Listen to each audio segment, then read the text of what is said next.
Sherry Couch and Rhonda Zumwalt say they have never been so scared in their lives. Couch was doing chores when she says two of her neighbor's dogs walked into her pasture near her horses. I grabbed a halter and lead rope to drive the dogs back home. The female brindle dog ran back home, but Couch says the male brown dog wouldn't back down. He would retreat as long as I was pushing him, but the minute I tried to retreat, he would lunge at me.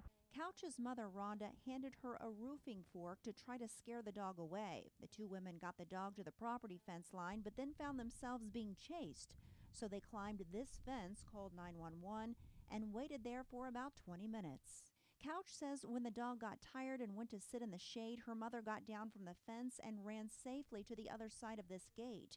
But when Couch tried to do the same, the leader of the pack, along with two other dogs, started charging toward her. By that time, the Ralls County Sheriff, along with two sheriff's deputies, showed up to put the dogs in their pens. We watched them. It had to be over 30 minutes trying to put the dogs back in their pens.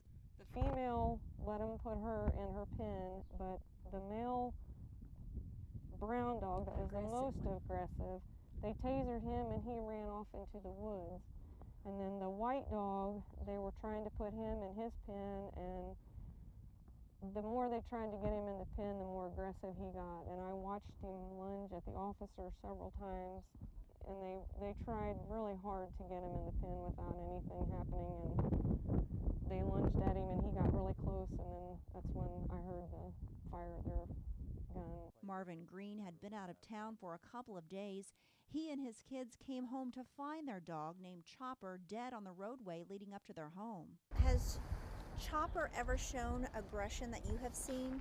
None at all. My kids love him and stuff. I mean, they wrestle around with him. If someone said, we need to value human life over a dog's life and we're scared that the dog was going to hurt someone, what would you say? I value my dog's life. I treat it like a kid. I dug the hole and everything, sat there with him for hours last night and made a whole bedding blanket for it and wrapped him up in an ice blanket and everything. Just told him I was keeping him warm. I mean, it was hard to even put the dirt over it. It took me hours to do it. What would you like to see happen, Marvin?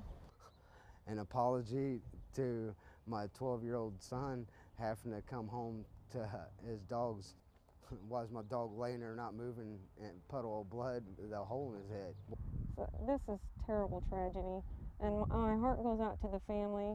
My heart goes out to the officers involved because they did not want to do what they had to do.